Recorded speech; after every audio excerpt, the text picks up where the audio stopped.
안녕하십니까. 폴리우레탄 성형기술연구소입니다. 이번 시간에는 폴리우레아 코팅제에 대해서 이야기를 해드리겠습니다. 이제 케이스 분야라고 하죠. 난폼, 비폼 분야라고 하는데 폼이 아닌 분야입니다.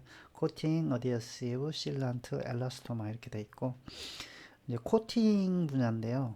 이제 이 방수바닥 코팅에 해당하는 거예요. 폴리우레탄은. 근데 이제 코팅은 앞에 이게 이제 보호, 프로텍티브라고 하는 이 단어가 붙죠. 보호 코팅. 그러니까 뭔가를 뭔가로부터 보호를 한다 이런 개념이 있어요. 이제 뭔가가 중요해요. 그 관계를 해야 되는데. 근데 제가 이제 코팅이라고 하는 단어에 집중해서 보면 이건 폼이 아니에요. 폼이면 안 돼요. 그러니까 폼이 아니어야 돼요. 왜냐하면 셀이란 게 구성이 되면 안 돼요. 그래서 셀이 구성되지 않게 해야 된다. 이런 개념 꼭 이해를 하셔야 되는 거고요.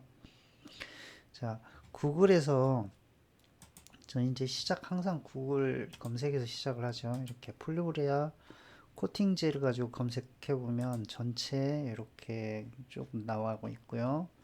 그 다음에 이제 이미지 이렇게 보고요. 저는 항상 시각화를 중시하기 때문에 이미지를 좀 먼저 보는 경향이 있어요. 이미지. 그러니까 눈에 담아 넣는 거죠.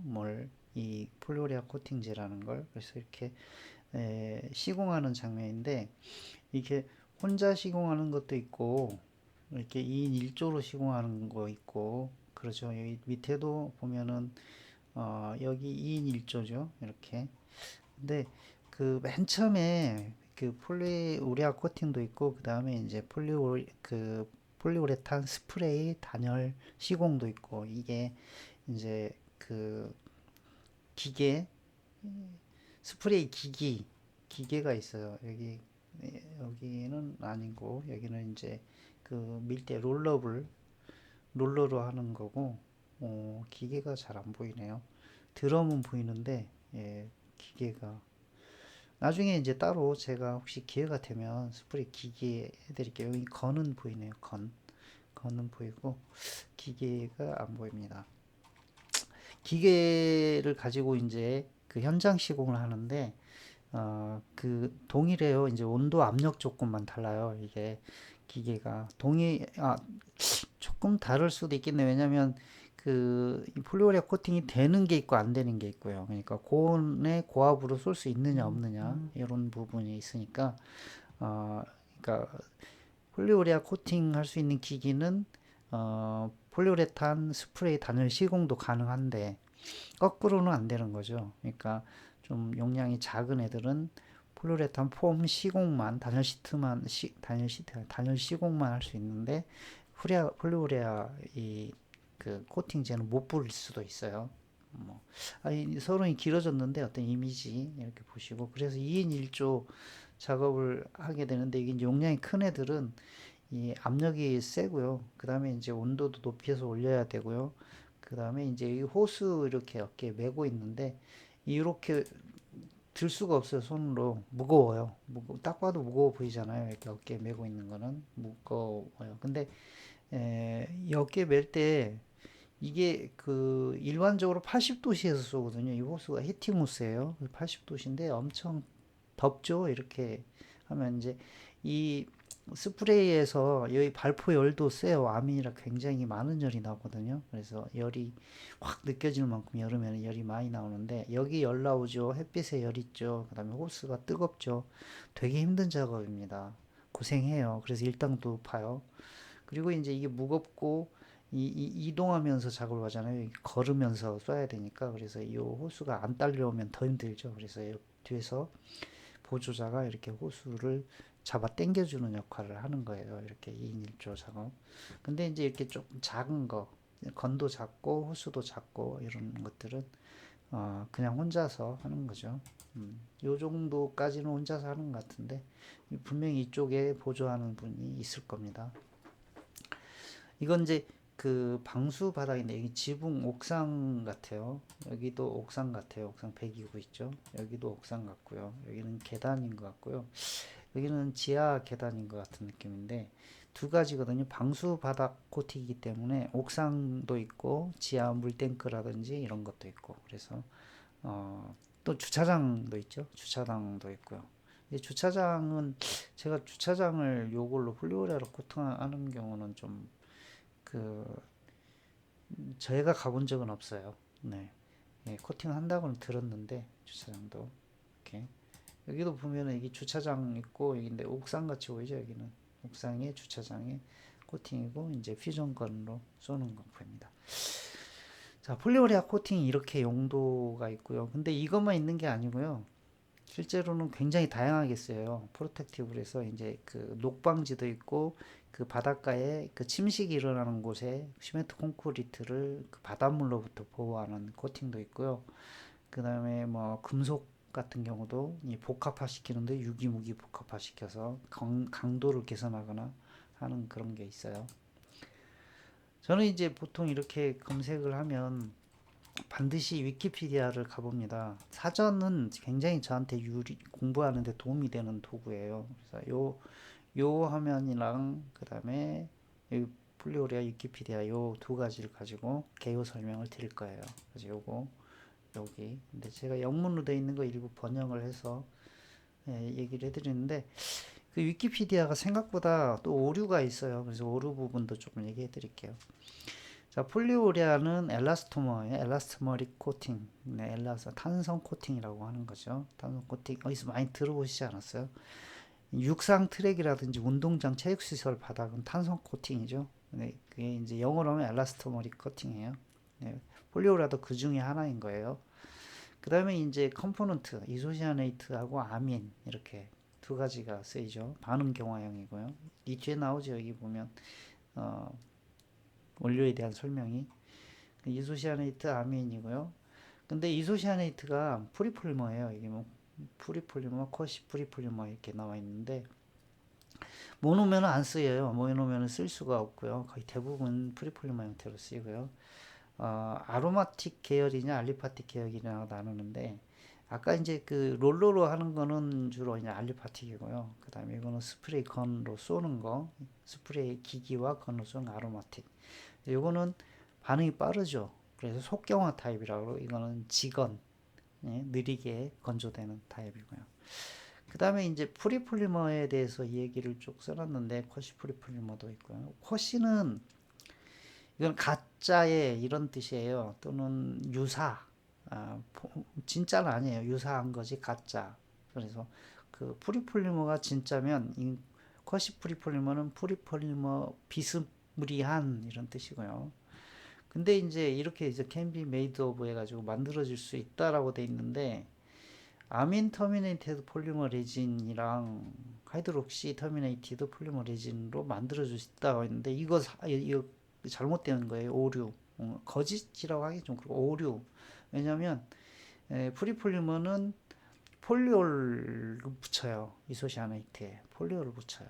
보통 다이올 2000, 3000 정도 붙여요. 트리올도 잘 안 붙여요. 점도가 증가하니까. 왜냐하면 이게 그 스프레이 건으로 믹싱을 하는데 점도가 높아지면 믹싱도 잘 안 되고 그 다음에 히팅을 더 많이 해야 되죠. 그렇지 않아도 얘 80도씨에서 하는데 굉장히 빠른 반응 속도에 제가 80도씨 건 이렇게 쏘는 거는 시장의 한 90% 이상의 그 방수바닥 코팅제를 말하는 거고요. 특수 분야에는 이제 그 알리파틱 이소시아네이트로 이렇게 붓으로 바르거나 롤러로 바르는 그런 코팅도 있어요. 그거는 별도예요. 네, 제가 중심적으로 얘기하는 건 이소시아네이트, 아로마틱, 프리폴리머, 그 다음에 폴리아민인데 DTDA라고 하는 아민이 있어요. 체인 익스텐더인데 그걸 중심으로 해서 얘기를 하는 거예요. 그래서 폴리오리아 코팅의 시장의 중심 부분을 얘기하는 거예요. 근데 프리폴리를 만들 때 아민 터미네이트드 물질을 넣어버리면 큰일 나요. 절대로 이러지 마셔야 됩니다. 아민 터미네이트드. 근데 알리파틱 이소시아네이트 중에 반응이 느릿느릿 가는 애들을 아민 터미네이트드로 만들 수도 있기는 있을 것 같긴 해요. 해본 적은 없어요. 그리고 누가 한다는 얘기도 들어본 적도 없고. 근데 할 수 있을 것 같긴 한데 그 메인 시장을 구성하는 거는 폴리올, 다이올 분자가 2천, 3천짜리라 이렇게 말씀드리고요. 구조는 이렇게 돼 있어. 폴리우레아 아민이니까 카보닐이 있고 양쪽에 NH가 있고 이걸 우레아라고 합니다. 이거 딱 이걸 잘라서 우레아. 아워는 유리네이트, 오줌 싸다 거기서 나온 거예요. 찾아보면 나옵니다. 다음 장 보면 이제 이소시아네이트는 그렇고 그러면 이제 그 레진 쪽, 네. 아민이죠. 아민 쪽은 아민 터미네이티드 폴리머 이거는 이제 그 쉽게 해서 폴리아민이라고 불러요. 그러니까 폴리올이 있고 그걸 구분해서 폴리아민 이렇게 불러요. 헌츠만의 T 시리즈, T5000, 뭐 T3000 이런 시리즈가 있죠. 그래서 아민 터미네이티드 폴리올이 있고요. 폴리아민, 그 다음에 아민 터미네이티드 체인 익스텐더, 아까 말씀드린 것처럼 DE, TDA 또는 그런 유사한 구조를 가진 애들. MDA도 옛날엔 쓰였어요. 네, MDI 원료인 MDA 이렇게 돼 있고, 그 다음에 거기에 이제 폴리아민 블렌드죠, 레진 블렌드에 첨가제가 쓰는데 이 보면은 그 여기 중간에 이런 말이 써 있어요. 하이드록실스, 그러니까 OH가 있는 애들은 이 불완전한 컨버전이다 이렇게 돼 있는데 그러니까 이제 이런 개념이죠. 게시제 EOPO를 붙이다가 말단에 아민을 붙이는 그런 게 해서 이제 폴리아민을 생산을 하는데 덜 간 거다 이런 개념인 것 같아요. 그리고 어 그러니까 이제 완벽한 순수한 폴리우레아는 NH밖에 없는 상태죠. 이 그 폴리아민하고 DTDA 체인 익스텐더 쓰이니까 NH하고 이소시아네이트 NCO가 반응하는 거고 그게 아니고 이제 폴리오를 쓰는 경우도 있어요. 이게 요거 아니고 폴리오를 쓰는 경우에는 하이브리드라고 그래요. 하이브리드. 하이브리드의 의미는 뭐냐면 이것저것 두 가지가 네, 섞여 있다라는 개념이죠. 하이브리드. 그래서 그럴 경우에는 이제 촉매도 써야 돼요. 금속 촉매 같이 아주 강겔링 촉매를 써야 되고요. 많이 양보해서 아민 촉매, 그냥 아민은 안 되고요. 결정 있는 테다 같은 이렇게 고체형 아민 촉매 정도 쓰이겠죠. 그 다음에 난 프라이머리 컴포넌트 이렇게 돼 있는데 요거는 한국말로 번역하면 비주요 성분 이렇게 돼 있는데 뭔지는 제가 추정해서 말씀드리면 카보네이트 같은 가소제 이런 것들이 쓰이죠. 그래서 이제 원료의 점도를 낮추기도 하고 물성을 조금 너무 뻑시니까 단단하게 되는 경우도 좀 조절하는 거죠. 즉 순수 폴리우레아는 이 공업용 커터 컬러도 안 잘릴 정도로 굉장히 강해요. 사람이 못 자릅니다. 기계로 잘라야 돼요. 그래서 이제 그게 너무 세니까 그거를 조금 부드럽게 하기 위해서 이소시아네이트 쪽에 프리폴리머에 가소제를 조금 넣죠. 그렇게 하고 그 다음에 색깔 내기 위해서 피그먼트 넣고요. 여기에는 원료 중에 하나 빠져 있는데 TDI 또는 MDI 프리폴리머를 쓰는데 아까 여기서 좀 설명을 덜 드렸네요. 이 알리파틱 같은 경우는 TDI 프리폴리머도 여기 쪽에 살짝 얹어 가요. 아로마틱 느낌보다는 알리파틱 느낌으로 살짝 반응이 느린 쪽에. 그래서 그 롤러나 붓질하는 쪽에 TDI도 좀 프리폴리머로 들어간다. 그다음에 이제 그 속경화 쪽은 아로마틱 중에 MDI, 모노메릭 MDI가 쓰이는데 TDI나 모노메릭 MDI가 원료로 쓸 경우 이 피그먼트 넣어도 문제가 뭐냐면 이 변색이 가죠. 햇빛을 받으면 황변, 갈변 이렇게 변색이 가니까 거기에 산화방지제나 UV 안정제를 넣기도 하고 물론 당연히 이제 이 속경화 타입 폴리오레아를 시공을 하면 그 위에 탑 코팅을 하죠. 변색 방지. 그러니까 햇빛이 침투하지 못하도록 이렇게 돼 있고요. 이 반응식은 이렇게 돼 있죠. 이소시아네이트 NCO랑 이제 아민이 이렇게 반응하는 거고 순수 폴리오레아는 그렇고 이제 여기에 플러스 OH도 있죠. 이제 하이브리드, 폴리우레탄 우레아 하이브리드 이렇게 불러야 되겠죠. 결합은 여기 가운데 이렇게 보시면 NHCO, NH 이렇게 돼 있는 우레아, 유레아 겁니다. 그 다음에 이제 여기 이제 아까 여기 코팅제에서 맨 첫 페이지 나온 거, 이 첫 페이지에 나온 거, 이 부분을 제가 여기 요겁니다. 요거를 한번 보여드리고 말씀드릴게요. 이렇게 아메리칸 웨더스타라고 되어 있네요. 폴리우레아 코팅 해가지고 시공되어 있는 거, 옥상에 코팅 시공되어 있는 거고 뭐라고 써 있고 와디스 폴리우레아 이렇게 정의가 나와 있죠. 그래서 이 부분하고 여기까지 제가 파워포인트에 가져다 설명드렸고요. 알리파틱 아로마틱 이미 설명드렸고요. 여기가 이제 장점 단점, 프로스가 장점, 콘스가 단점 이렇게 설명이 들어있어요. 단점은 뭐 보시고요. 장점만 보시면 이 방수죠. 완벽한 방수입니다. 그 다음에 내구성, 그 다음에 굉장히 빨리 경화하죠. 드라잉 뭐 이런 거 다재다능한 이게 다양한 분야에 쓰이는 거죠. 스프레이 폴리우레탄 폼 단열의 보호 코팅으로 많이 쓰이고 있습니다.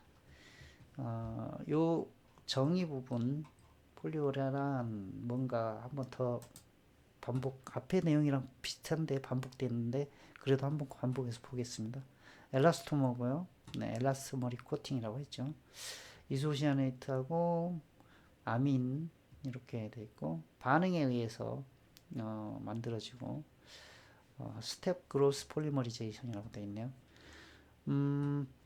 둘 다 이제 그 이소시아네이트든 레진 쪽이든 포뮬레이티드 되는 게 맞죠. 예, 이소시아네이트 프리폴리머고 거기에 이제 카보네이트 같은 거 넣어가지고 프로필렌 카보네이트 이런 게 있어요. 프로필렌 카보네이트 가수제로 점도를 낮추고 뭐 이런 거. 그 다음에 이제 이 레진 쪽에는 이렇게 건조 시간을 조절하거나 이렇게 습기 레지스턴스 이런 거 하기 위해서 첨가제를 넣고 난연제 넣죠. 난연제. 제가 아는 그 폴리오레 코팅 중에 LPG 이 탱크, LPG 캐리어 코팅하는 LPG 선박용 단열재 코팅제로 쓰이는 폴리오레가 있는데 그거는 이제 딘 410이 B2 정도 나와야 되는데 예, 폴리오레가 난연화 시키기가 힘들어요. 거의 초에 가까워요. 초에 초 잘 타죠. 촛불. 그래서 무기 난연제도 넣어야 되고 유기 난연제도 넣어야 되고 또 심지어는 그 팽창 흑연까지 넣어야 돼요. 그래서 그 B2로 만들기 쉽지 않고요. 그 다음에 이제 알료 넣고 그 다음에 다른 물성을 조절하기 위해서 여러 가지 집어넣는 게 있죠. 그 다음에 이제 80년대 후반에 나오기 시작해가지고 이제 90년대 중후반부터 이제 본격적으로 쓰였고 제가 처음 접한 것도 90년대 후반이고요. 저는 참고로 말씀드리면 폴리우레아 코팅의 그 역사의 한 중심축에 있어요. 왜냐면 제가 그때 당시 하필 모노메릭 MDI 담당자였고 폴리우레아 코팅 그 방수바닥 코팅에 그 모노메릭 MDI 변성 이소시아네이트가 들어가기 때문에 제가 제 고객들이 이제 그거를 했었어요. 그러니까 제가 프리폴리머를 공급하는 그 기술 담당자였죠.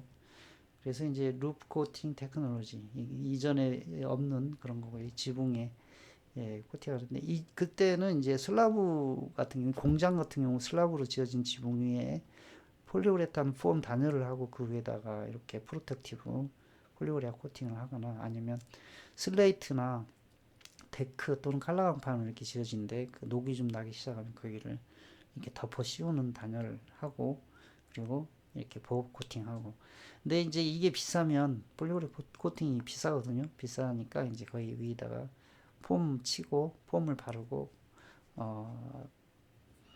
유성 페인트로 이렇게 칠하는 그런 경우도 있었죠.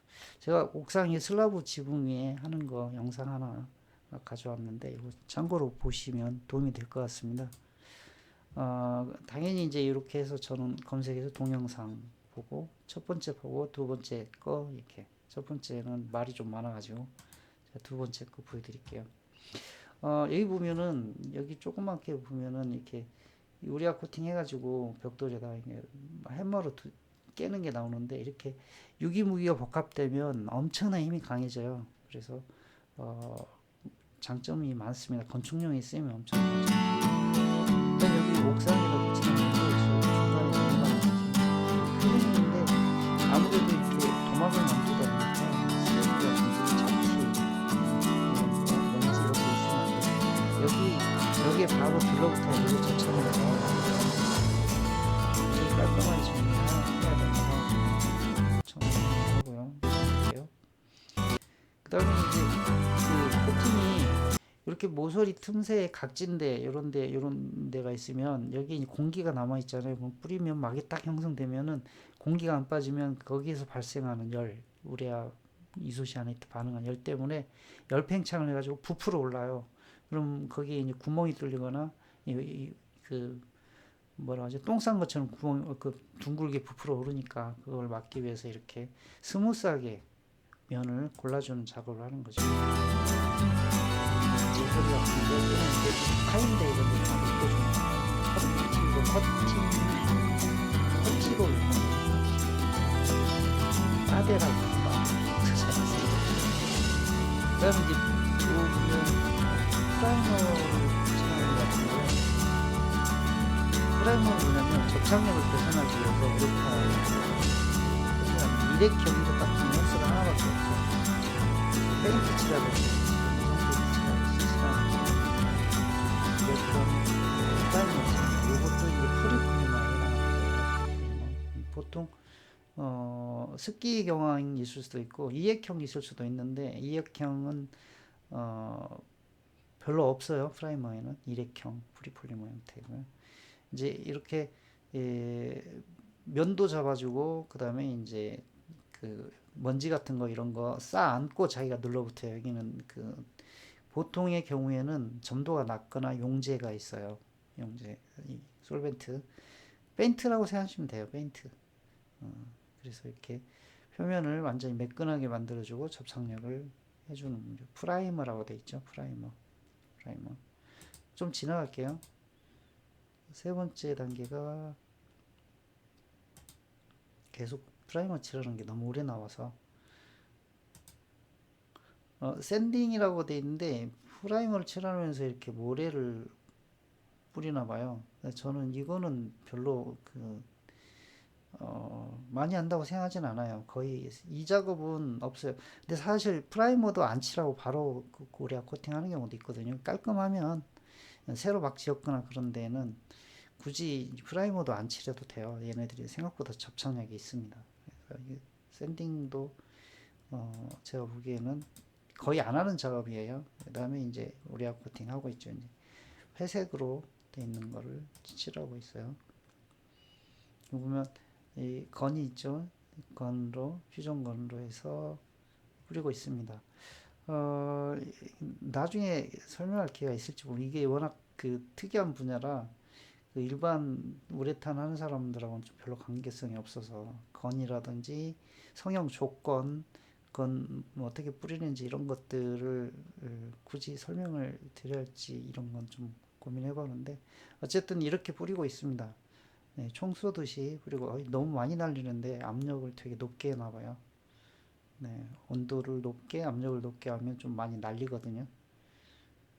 그런 것 같아요. 그 두께를 되게 얇게 쏘고요. 지금 많이 좀 날리게 하는 편인 것 같습니다. 어쨌든 요거는 그 쏘는 사람, 시공하는 사람은 면허가 있어요. 우리나라도 있는지 모르겠는데 전 우리나라 잘 모르니까 미국이나 이렇게 유럽 같은 데는 요 기술자가 연봉도, 그러니까 일당이 되게 높고요. 이게 컨트랙트라고 그래서 별도 회사 소속이고 면허가 있어요. 개인 면허가 있어요. 자, 영상 이거고요. 여기 그 관련 콘텐츠 보면은 엄청나게 많은데 이렇게 참고해서 보시면 되고, 이거 이제 탱크 같은 거 이런 데도 있습니다. 네. 자, 이 정도 설명 마치고요. 플로리아 코팅에 대해서 간단히 얘기해 드렸고요. DTDA인데, DTDA는 체인 익스텐더인데 아민이고, 요거 그 TDI의 원료 단계가 TDA잖아요. 그게 에틸렌 두 개가 붙은 구조가 돼 있어요. 그래서 이렇게 돼 있고, 요거는 이제 아민 하나에 아민이 여기에 붙을 수도 있고 여기에 붙을 수도 있어서 이렇게 어정쩡하게 이렇게 써놨어요. 그리고 에탄 구조가 있고, 톨루엔이죠. 톨루엔에 아민 두 개, 이렇게 돼 있습니다. 그래서 기초 이론하고 현장 경험이 쌓이면 좋은 품질을 만들 수 있고요. 나중에 뭐 할 수 있으면 이런 종류, 특징, 원료, 역사 개발 또는 스프레이 기기, 건도 여러 종류가 있고요. 성형 조건들도 이제 얘기를 할 텐데, 아까 이전에 말씀드렸지만 이 좀 독특하고 특수한 분야라 이걸 열심히 다루어야 할 이유가 있는지는 잘 모르겠습니다. 자, 이 정도로 마치겠습니다. 감사합니다.